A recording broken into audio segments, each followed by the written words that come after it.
Hello friends, welcome to my channel The Lawyer's Room. Please subscribe, save, share, like, and thank you so much from my heart. You can also follow me on Insta and YouTube. Let's start our today's topic. Our today's topic is grounds of bail. Bail के क्या क्या grounds होते हैं, किस किस grounds पे हमको bell मिल सकती है. The very first important ground is prima facie. If there is no prima facie, then prosecution case is weak. And if there is no evidence which establish कि accused is involved in the alleged offense, then bail can be granted. यही case Siddharaman versus state of Maharashtra में बोला गया था कि evidence जो हैं वो वीक हैं और कन्विक्शन की प्रोबेबिलिटी जो है वो बहुत कम है, इसलिए एक्यूज्ड को बेल दे दी थी. Same state of Haryana versus Bhajanlal में भी बोला गया था कि बेल ग्रांट कर देना चाहिए when there is a lack of prima facie. प्रथम दृष्टया की अगर कमी है तो बेल दे देना चाहिए. Second most important ground is substantial ground for believe. If it is believed that there is no substantial ground, संतोषजनक ग्राउंड नहीं है, believing that accused is guilty, कि एक्यूज्ड जो है, आरोपी जो है वो गिल्टी है, तो फिर उसे ग्रांट दे देना चाहिए. ये भी same Sitaram versus state of Maharashtra में बोला गया था कि इम्पॉर्टेंस ऑफ बेल बताई गई थी और bail is should be a rule and jail should be exception. Bail एक रूल है और जेल जब कोई और उपाय नहीं बचता तो हमको जेल भेजना चाहिए. थर्ड हमारा ग्राउंड है पर्सनल लिबर्टी. ये आर्टिकल 21 में हमको एज अ फंडामेंटल राइट दिया गया है बाय द कॉन्स्टिट्यूशन. इसमें पर्सनल लिबर्टी मीन्स कि हमारा जो फंडामेंटल राइट है वो प्रोटेक्ट हो. अगर कोई स्पेसिफिक रीज़न नहीं है कि किसी आरोपी को डिटेंशन में रखने के लिए, तो फिर उसे बेल दे देने चाहिए. यही Gurbaksh Singh Sibbia versus state of Punjab में बोला गया था कि bail should be a norm rather than an exception except in compelling circumstances. कुछ एक्स्ट्रा ऑर्डनरी सर्कमस्टेंसेस है तो बेल डिनाई करना चाहिए, नहीं तो बेल दे देनी चाहिए. यही हमारे केस लैंडमार्क केस AK गोपालन वर्सेस स्टेट ऑफ महाराष्ट्र में बोला गया था, वेयर जहां बताया गया था कि bail of is fundamental right under article 21 which comes into right to life and personal liberty.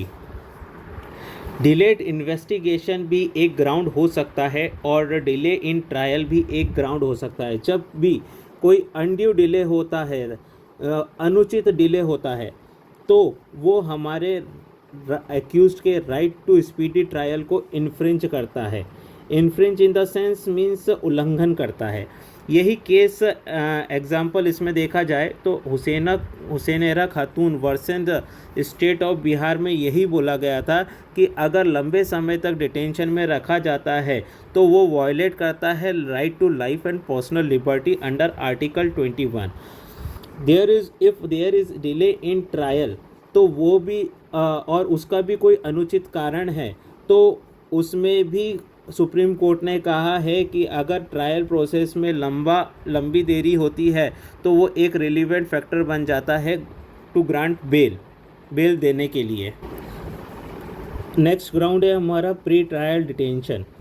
लंबे समय तक अगर डिटेंशन कर रखा है without sufficient progress in the case, और केस वहाँ का वहाँ है, तो भी वो एक ग्राउंड हो सकता है for granting bail. This issue also raised in the case like Hussainara Khatoon versus Bihar. Sixth हमारा ग्राउंड है मेडिकल और humanitarian ground. Humanitarian ground means मानवीय ग्राउंड. ये देखा जाए कि एक्यूज्ड की हेल्थ कैसी है, या फिर कोई उसका मानवीय ग्राउंड हो कि जिसकी वजह से, जैसे कि उसको कोई स्पेशल ट्रीटमेंट की ज़रूरत है और वो कोई सीरियस इलनेस से अगर सफ़र कर रहा है, तो फिर उसको बेल दे देनी चाहिए। ये हमने देखा था कल्याण चंद्रशेखर वर्सेस राजेश रंजन में, जहाँ सुप्रीम कोर्ट ने on medical ground granted bail to the accused who required a treatment and which is not available in jail. Next हमारा ग्राउंड है हेल्थ एंड एज।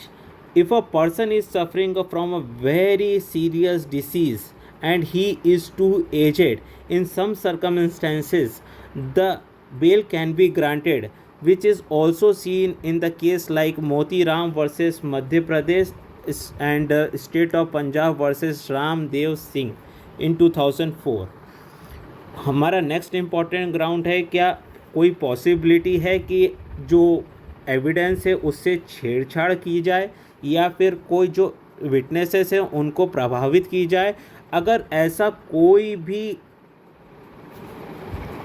चांस नहीं है कि एविडेंस को टैम्पर किया जाए या विटनेस को इन्फ्लुएंस किया जाए, तो बेल ग्रांट कर देनी चाहिए। यही देखा गया था राम गोविंद उपाध्याय वर्सेस सुदर्शन सिंह में, where supreme court held that the bail should be granted if there is no likelihood of accused tampering the evidence और influencing witnesses. Next ground is change in circumstances. Circumstances means परिस्थितियाँ। Bail can be granted if the accused improved their conduct, conduct means उसका आचरण, and change in employment, या तो वो कोई काम अच्छा करने लग गया है या फैमिली रिस्पॉन्सिबिलिटीज़ आ गई हैं उसके ऊपर और उसकी वजह से वो सुधर गया है, तो बेल उसको ग्रांट की जा सकती है। यही देखा था हमने case Sanjay Chandra versus CBI में, जहाँ पे बेल दे दी गई थी due to ground of changed circumstances taking consideration of the accused conduct and during the period of custody. Custody में उसका व्यवहार देखा गया था और व्यवहार देख के है उसको बेल दे दी गई थी। Next important ground is cooperation with the investigation. अगर कोई भी आरोपी पुलिस की मदद करता है इन्वेस्टिगेशन का और वो हेल्प करता है कलेक्शन ऑफ एविडेंस के लिए, तो उसको बेल दे देनी चाहिए। यही बताया था Sudhir Yadav versus state of UP में, जहाँ पे इलाहाबाद हाई कोर्ट ने एक्यूज्ड को बेल ग्रांट कर दी थी और ये कहा था कि he is cooperating with the investigation और कोई पॉसिबिलिटी नहीं है कि वो किसी एविडेंस को टैम्पर करे। सेम डिसाइड किया गया था और Kriti Chidambaram versus director of enforcement में, उसमें भी दिल्ली हाई कोर्ट ने बेल दे दी थी क्योंकि एक्यूज्ड कोऑपरेशन कर रहा था और कंप्लायंस कर रहा था जो इन्वेस्टिगेशन ऑफिसर बोल रहा था उसके according. Next important ground is juvenile, elderly and vulnerable है। अगर कोई भी व्यक्ति जो कि जुवेनाइल है, बच्चा है, या बहुत वृद्ध आदमी है और या ऐसा इंडिविजुअल है जो कि फिज़िकली और मेंटली डिसेबल है, तो उसे ग्राउंड दे देना चाहिए। यही हेल्ड हुआ था HN निशांत वर्सेस कर्नाटका में, जहाँ पे grant the bail should be granted to juvenile offender unless there is poses threat to the society and there are reasonable ground to be believed that they may not commit the further offense। फिर next हमारा important ground है special circumstances. जब कोई particular circumstantial होता है, ऐसी परिस्थिति होती है जो कि एक्स्ट्रा ऑर्डनरी है, स्पेशल है, तब भी बेल दे देनी चाहिए। Gurbaksh Singh Sibbia versus state of Punjab में यही बोला था कि held that the special circumstances can include situation where accused is a juvenile, जहाँ पे एक्यूज्ड बच्चा हो या तो कोई वुमेन हो या तो कोई सीनियर सिटीज़न हो, तो फिर बेल दी जा सकती है। एंटिसिपेटरी बेल, ये बहुत इम्पॉर्टेंट होता है। जब कोई व्यक्ति अरेस्ट के लिए अरेस्ट ना हो जाए तो उसको एंटीसिपेटरी बेल के लिए जाना चाहिए। जबकि ऑफेंस नॉन बेलेबल ऑफेंस हो तो कोई भी व्यक्ति जो ऑफेंस नहीं किया है लेकिन पुलिस उसको पकड़ रही है तो वो कोर्ट में अग्रिम जमानत के लिए जा सकता है।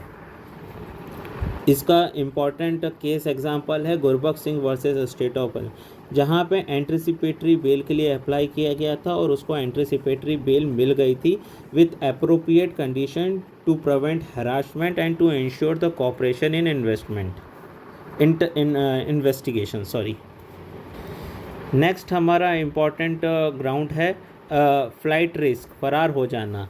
अगर ऐसा कोई भी कारण है जिसकी वजह से हमको लगता है कि एक्यूज्ड जो है फरार नहीं हो सकता, जैसे कि accused tie to community, family, employment, financial resources, past behaviour, तो फिर उसको बेल दे देनी चाहिए। नेक्स्ट इम्पॉर्टेंट ग्राउंड है नॉन इंटरफेरेंस विद इन्वेस्टिगेशन। अगर कोर्ट को लगता है कि एक्यूज जो है वो इन्फ्लुएंस नहीं करेगा, इंटीमेट नहीं करेगा विटनेस को, एविडेंस डिस्ट्रॉय नहीं करेगा और ऑब्स्ट्रक्शन पैदा नहीं करेगा जस्टिस के राह में, तो फिर वो इन्वेस्टिगेशन के लिए हेल्प कर रहा है और इंटरफेयर नहीं कर रहा है तो उसको बेल दे देना चाहिए।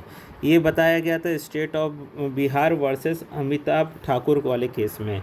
सीवियरिटी ऑफ एन ऑफेंस, कितनी गंभीर है ऑफेंस। अगर छोटा मोटा ऑफेंस है तो फिर उसमें बेल दे देनी चाहिए, और अगर सीरियस ऑफेंस है तो फिर उसका जस्टिफिकेशन हमको बताना पड़ेगा कि ये सीरियस ऑफेंस किस कंडीशन में हुआ, किस तरीके से हुआ। जैसे कि केस था state of Maharashtra versus Sanjay Dutt and state of Rajasthan versus Balchand. इसमें बेल देते समय सीवियरिटी को देखा गया, राइट। फिर उसके बाद हमारा ग्राउंड आता है कैरेक्टर एंड एंटीसीडेंट। अगर एक्यूज्ड जो है प्रीवियस क्रिमिनल नहीं है, उसका कोई एंटीसीडेंट नहीं है, he has a good reputation, अगर उसका बिहेवियर अच्छा है, उसने ऐसा कोई भी पहले कोई काम नहीं किया है जिससे सोसाइटी को डेंजर हो, तो फिर उसको बेल दे देनी चाहिए। This is also relevant case है इसका state of Rajasthan versus Balchand. Coercive measures and protection of accused. अगर हमको पता है या हमारे पास कोई ऐसा एविडेंस है जिससे हम ये प्रूव कर पाएँ कि जेल में एक्यूज के साथ मारपीट हो रही है, टॉर्चर हो रहा है, उस पर प्रेशर डाला जा रहा है इन्वेस्टिगेशन एजेंसी के द्वारा, तो फिर हम उसके ग्राउंड पे भी बेल ले सकते हैं। ये हेल्ड हुआ था state of Rajasthan versus Balchand में, वेयर और ये दूसरा केस इसके लिए है Zahira Habibullah Sheikh versus state of Gujarat, जहाँ पे ये चीज़ करा था सुप्रीम कोर्ट ने कि कंसीडर किया था कि safety and protection of accused as a factor in granting bail. फिर हमारा ग्राउंड आता है मैलिशियस एक्यूशन। अगर किसी दुर्भावनापूर्ण किसी निर्दोष व्यक्ति को एक्यूज्ड बनाया गया है या फिर एक्यूशन उसके ऊपर फॉल्स आरोप लगाए गए हैं, तो भी उसको बेल मिल जाना चाहिए। अगर हम ये सिद्ध करने में, प्रूफ करने में सफल होते हैं कि इसको झूठा आरोप में फंसाया गया है विथ मेलाफाइड इंटेंशन और विथ बेसलेस इंटेंशन, तो भी उसको बेल मिल सकती है। कोई व्यक्ति जिसको रिहैबिलिटेशन की ज़रूरत हो और ट्रीटमेंट की ज़रूरत हो तो उसको भी बेल मिल सकती है। या किसी का पुराना रिकॉर्ड अच्छा हो और उसको जो बेल ग्रांट की हो उसमें उसने कोई गलती नहीं करी हो, बस उसको गलती से फंसाया गया है और उसका प्रीवियस बेल रिकॉर्ड जो है अच्छा है, तो भी उसको बेल मिल सकती है। Protection of family and dependents. अगर घर में वो एक सोल प्रोवाइडर है और केयर गिवर है जिसकी वजह से पूरी फैमिली और फैमिली मेंबर डिपेंडेंट हैं, तो फिर भी एक कारण बन सकता है बेल ग्रांट करने के लिए। राइट टू फेयर ट्रायल, और हर एक्यूज्ड का ये राइट है कि उसे फेयर ट्रायल फेस करने दिया जाए। और इसके लिए उसको अगर कोई लीगल रिप्रेजेंटेटिव अपना विटनेस खड़ा करना है डिफेंस में और उसके लिए अगर उसको बेल चाहिए तो फिर वो उसको बेल मिल सकती है। अगर कोई उसने अपील डाली है हायर कोर्ट में और वो हायर कोर्ट में अपील जो है सालों साल पेंडिंग है तो भी उसको बेल मिल सकती है। ये डिसाइड किया गया था संजय चंद्रा वर्सेस CBI में, जहाँ पे considering for granting bail for pending appeal include the merit of the appeal and possibility of flight. फिर लास्ट ग्राउंड है international human right standard. Bail decision can be influenced by the international human right standard that prioritize the protection of human right। अगर ऐसे कोई standards का भी हम हवाला देके बेल ली जा सकती है। होप आपको मेरा ये वीडियो अच्छा लगा होगा। Thank you.